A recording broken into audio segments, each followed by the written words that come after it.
subject for discussion. Of course, the president has mentioned quite about 5 pillars that I think are very essential that we must put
we have grown to a population of close to 45 million people.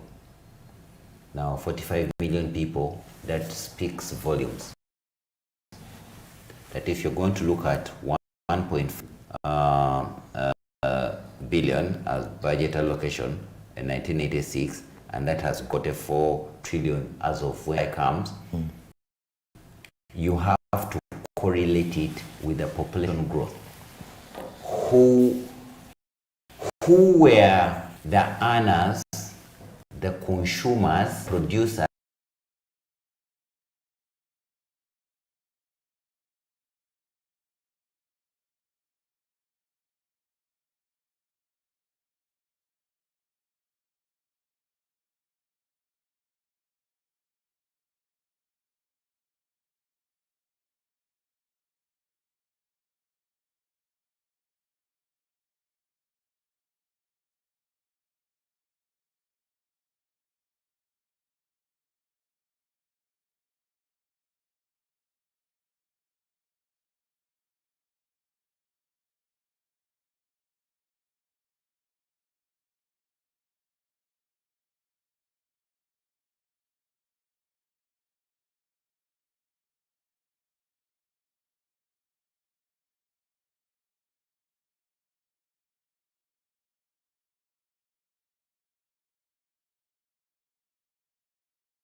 to balance monetary and fiscal policy of the country, which means balancing the earnings, the spendings, and also to see that people have a livelihood. Because at this point, as economists, we are asking how to raise 44 trillion dollars to be able to cater for 45 million people, and all must be living and able to acquire the basics to life. What are the basics to life? There is shelter, there is health, there is feeding, there is clothing, and there is also now schooling, there is clean water, and all the basics to make somebody live a dignified life, not to find people begging and lamenting always. Okay. Now, when we talk about the GDP, here is of the 45 million, how many of them are earning, and how much do they pay the answer? On a daily basis, on a monthly basis, on an annual basis? On a basis, because there are people who are living. Let's go a little bit into COVID. When COVID struck Uganda, we were never prepared for a rate of hand to life, rather from what they call it, hand to mouth, hand to mouth. In Uganda, we normally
about the size of Uganda. Okay, let's not even put it into the statistics. You drive on any road outside Kampala, say after 15 miles or 25 miles. Do you, and you're driving up country, vast land, do you pass?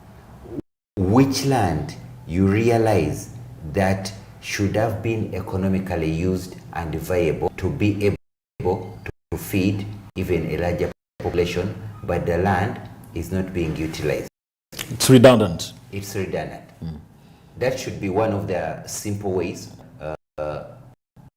What he's saying, that Uganda has resources to be able to feed to and also care for a population potentially higher than that, but the planners, designers of strategies and programs up there, he may not have been direct as the President of the Republic of Uganda.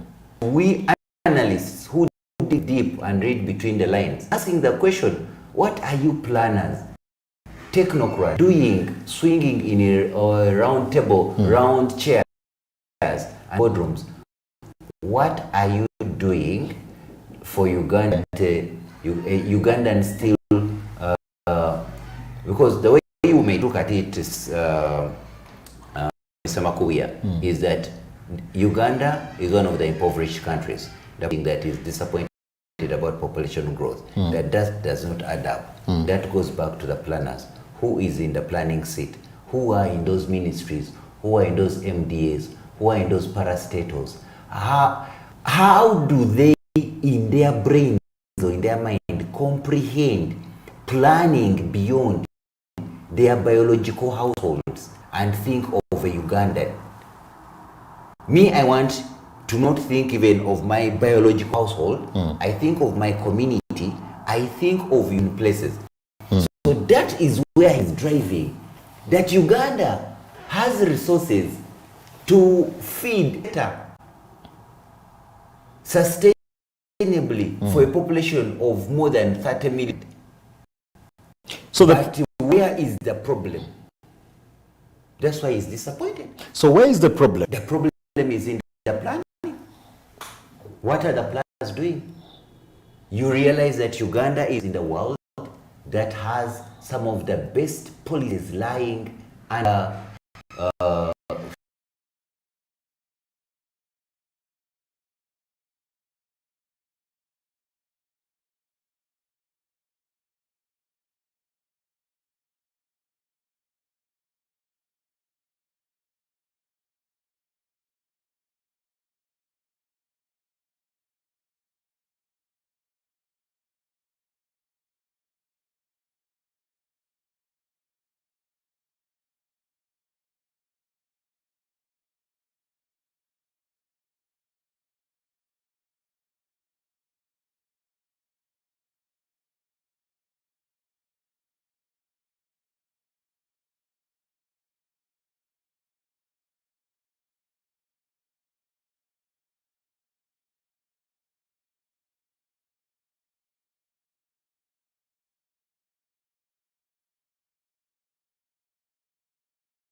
by the population, and you come up with a number which you multiply by 100.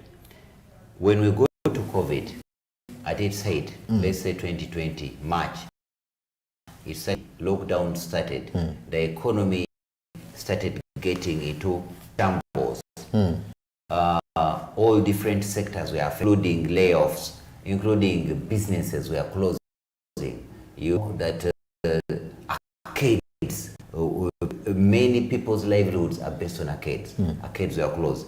Businesses of the hours between 6 p.m.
40,000, 50,000 a day. Probably even the border is on loan.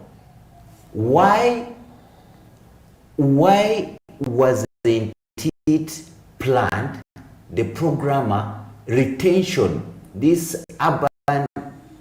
When I was studying so many years ago, we learned about rural-urban migration, which means that we also learned the adverse effects of that. Why did it make any sense to some people? My answer would be no. If you are in the parish, in the sub-county, you're seeing a young man, 7 acres of land. His plan is to buy a border because there is going to be money in the city which he can earn every day. You want a position to make sure that that land is opened up and transformed to be productive, such that he can see that this land remains or has, but then can also be productive and serve the nation. Uganda should be a food basket. So whom do we blame? Do we blame those that have not played their role to sensitize the masses, or we want to blame the local person? Sure now. I would say that everybody has a role to play in the conversation we're handling right now. His Excellency, the President of Uganda, Yoweri Kaguta Museveni, knows this.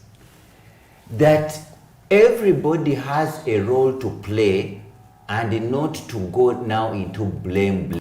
We have blamed and blamed and blamed for 30 years. What have we achieved? The blame game doesn't solve anything. It doesn't solve anything. It is a matter of dialogue, acceptance that mistakes, we can correct the mistakes. If it is the parish model going to correct the mistakes, does every Ugandan understand what this parish model is all about, that the president was talking about, for example? So let us forget the blame game. Maybe we forget. But you can't underplay the reality that people in positions of responsibility have been negligent, not all of them, but the majority, in helping typical Ugandan to evolve from poverty to what you initially started with, a mid-income economy. He didn't talk about the percentages of how many. It was related to the GDP, which was projected. It dropped to 2.6. Right now we're at about 5.2. Okay. You get it? But whole COVID situation bringing a mid-economy based on GDP. Mr. Makubia, are you aware that of the 44 point something million Ugandans, if it could be only 9% who GDP, and 91% are living, I would say, below the line or surviving? Would it surprise you? No, it wouldn't. It wouldn't. It wouldn't. Great. So that is the 36 years of liberation. Of course, the function has been live. Follow independence ground. Dr. Clark, the president has talked about wealth creation. Yes. He has highlighted 4 areas be given concentration. He has talked about agriculture, he has talked about industrialization, he has talked about services, and of course ICT. How do these, if we give concentration to them, how will they to be? Of course, putting into perspective Vision 2040. You know, it smile and pleasure that President was starting his speech. This is where he focused first.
agro-processing, value addition, which means that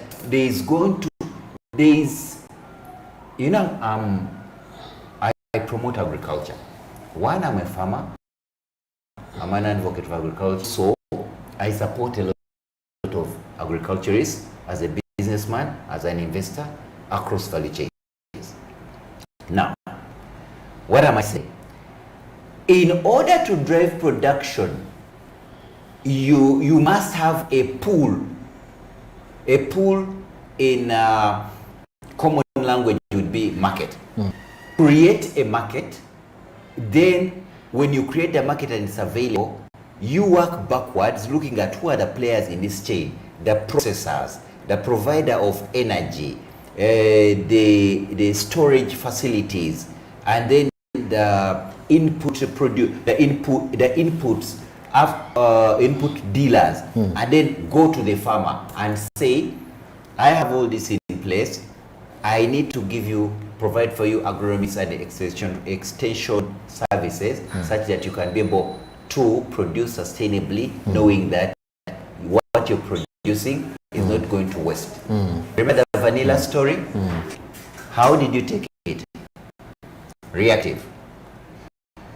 One of the producers of vanilla has had a downtime, so vanilla is the way to go. Everybody grows vanilla. When that economy comes back and corrects what go down, I don't know, it's one of the countries, I think, in Latin America, you've sent people into vanilla and now they don't have market. Dr. seems not to be our best friend. I think there's one thing which we can't leave pending. The president talked about the parish model. Yes. One of the most critical area that government has or is intending to invest a lot of money, parish model, to help omuntu wa bulijjo so that he can benefit. To translate this, let us start by just be very brief. ICT is the driver of most of economic development now. That's true. And we can never run away from it. Tourism is another